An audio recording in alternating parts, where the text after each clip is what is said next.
Lizzo. Where do we begin to begin with the superstar that was completely unheard of until like a few years ago? I've never really been a huge fan of her music, but it's not about me. There's a very serious allegations against her. And so I was originally gonna do another video about another musician for my, like, I guess you could call it a series. Like, the last video I did was my Graham Coxon video, and so I was going to do like another one about a male rock star, but obviously females can be just as problematic. I'm not discounting that. And then this news I just found out about this morning, so I was like, holy, I have to make a video on it. And so I'm probably just going to join the like 300 and also people who are already making a video about this, but I have a lot to say. So let's get onto it. So basically Lizzo has faced some sexual harassment allegations and fat shaming accusations made against her by her former dancers. She's calling them false and outrageous, as people usually do when they're faced with a very, very serious allegation. Like 99% of people don't say, yeah, I did it, that was the truth.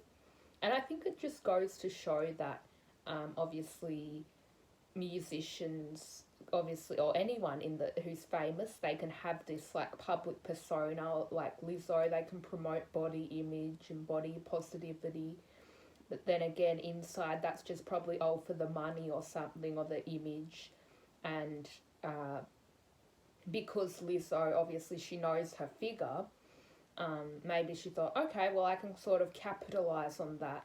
And obviously if people are just going to make fun of me for my body, I'll just may as well make my songs about body positivity, and that way I'll get a huge following and a huge fan base. And obviously it worked for her for quite some time until now, when these allegations have just come out. So, but like a lot of people, I'm not going to lie, when I first found out about this, I was like, it was unbelievable. Like, I know we shouldn't hold celebrities of any kind to a higher standard, but especially for Lizzo, I don't want to say just because she's like known for being like an overweight, but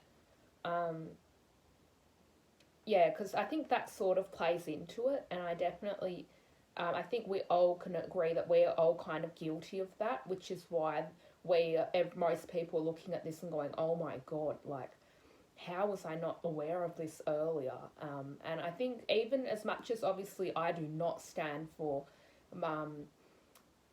like negative body talk and promoting unhealthy behaviour or anything like that, I'm absolutely against. But obviously for all of us, even people who are against that kind of thing, there is an internalized or a subconscious ideal of that, oh, Lizzo must be a good person because she's overweight, if you sort of get what I mean. Like, we would not admit that, but in the back of our minds, I think we can kind of agree with that is just the way it is as human beings. So I actually never knew Lizzo's real name, but it is Melissa Vivian Jefferson.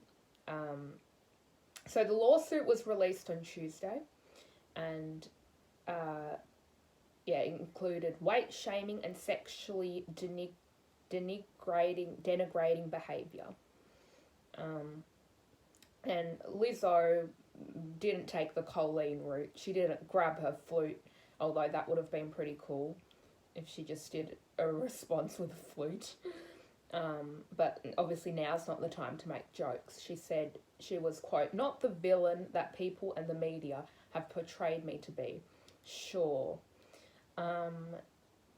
She said, quote, usually I choose not to respond to false allegations, but these are as unbelievable as they sound and too outrageous to not be addressed, she wrote. well, she was just going to say they were false. She may as well not have responded at all because she's clearly just proving the allegations. Um, so the complaints were filed by plaintiffs Ariana Davis, Crystal Williams, and Noel Rodriguez. And there was a huge religion part that played into this, which I found very odd, and I recommend you go watch Adam McIntyre's video, and I watched Drama Queen's video as well. And I don't want to just say I was making this video because of them, but I just feel like it's really important to talk about this kind of stuff because, like, obviously I said Lizzo was never my favourite kind of artist. Like, I admit she had some great songs, but I just kind of felt like they were overplayed, and it was sort of like this tokenism of, like, you know, like whoever was behind the scenes just saying that, yeah, it's really complicated, and I obviously don't want to say the wrong thing because that would get me a fair amount of criticism, but then I upload this and then hardly anyone sees it.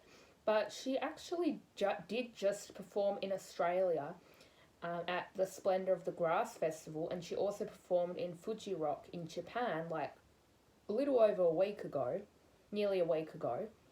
And so, yeah, the fact that these have just come out is just really, really serious. And the dance team captain, Miss Quigley, harassed the dancers by, she was the person who subjected them to her religious beliefs.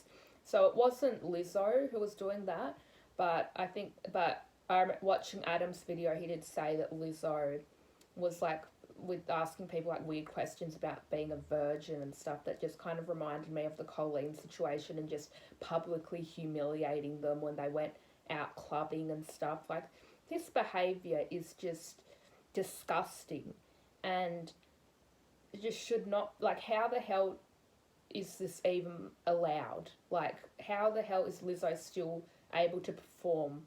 And obviously we didn't know about this until it happened, but going forward, I really hope that, like, music festivals and, like, places really consider who their lineup is, because it just keeps getting worse. Like, obviously we heard about Doja Cat and Ariana Grande. I would love to do another video on that, but yeah, it is just really, really damaging. And obviously I know a lot of people, I can just imagine the number of people who have just gone on social media and have just gone, oh, I may as well be able to fat shame Lizzo now because I've always wanted to. Like, fuck no. Like, this is not the time to do that. It obviously will make you feel better, but it's not really the right way to react to this. We need to react to this in, like, a way, obviously, that is enough to unite us all and help us all move forward. Like, obviously, it's not just Lizzo, it's affecting a lot of other people who once were fans of Lizzo. So I think we need to consider that all these people who have admired her music and might have looked up to her as a role model, probably the one of the people who are going to pay the one of the most huge sacrifices for this. And so yeah, I'll make sure to, like, keep you updated. I won't, but because pop music isn't really my thing. I know it sounds like, not like other girls, but especially because Lizzo actually, a band I really like, Sleater-Kinney. I did not know this, but Lizzo opened for Sleater-Kinney back when nobody had heard of her. She was completely, like, just at the beginning of her career. Like, this was probably, like, 10 years ago.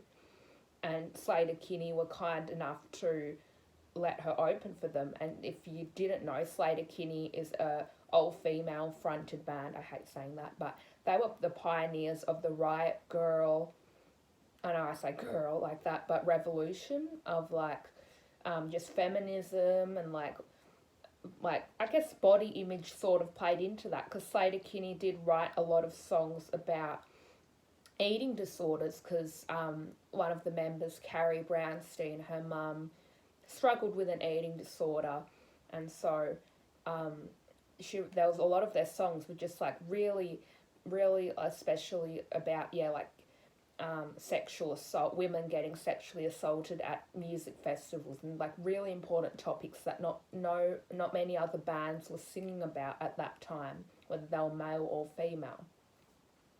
And so I was, at one point I was like, oh, I'm not a fan of Lizzo, but I applauded Slater Kinney for taking on Lizzo to be part of their concert. But now it's just like what for? Like, obviously they dealt that no one, we could never have thought that something like this could have happened.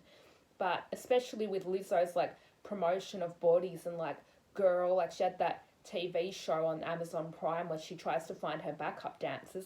Now we all know that that was absolute bollocks, and absolutely nothing came from that other than a way for Lizzo to choose to bash other people on their bodies just because she might not like her body. She still has to, or maybe she likes her body, but she knows that her backup dancers might not, so she uses that as an excuse to make fun of them. It is just unacceptable, and yeah, I really hope that this lawsuit, there is an end for insight for the people who have filed it, and they will get the closure and they will get the justice that they so desperately need, because this is not going anywhere unless obviously people involved, like Lizzo, actually face the allegations and say the truth. That's all I'm going to talk about for now.